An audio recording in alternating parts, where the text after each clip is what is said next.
The Alfa Romeo 4C stopped being made in 2020, but the company Stellantis is still introducing new vehicles that use its carbon fiber frame. The most recent example is the Abarth Classiche 1300 OT. This car is a tribute to the Fiat Abarth OT 1300, a race car from the 1960s. This new car was created by Stellantis' official heritage division under the Reloaded by Creators program. This initiative focuses on restoring classic cars and occasionally creating limited editions like the Abarth Classiche 1300 OT.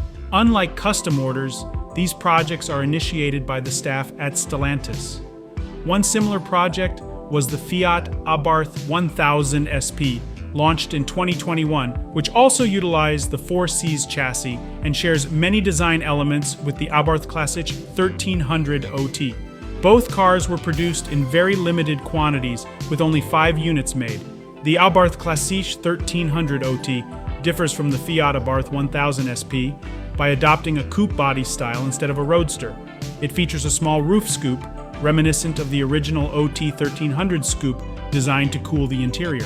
Additionally, it includes a slotted plexiglass rear window and a large rear grille adorned with the Abarth name. The base mechanics of the 4C have not been altered for this model.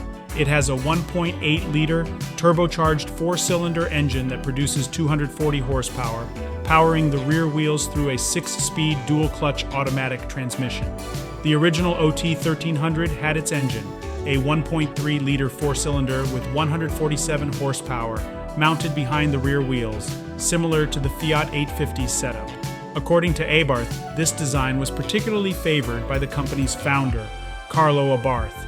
The OT 1300 started being produced in 1965 and was officially recognized for FIA Group 4 races a year later once the required minimum of 50 cars was built. Before official approval, it had already competed in various prototype racing classes,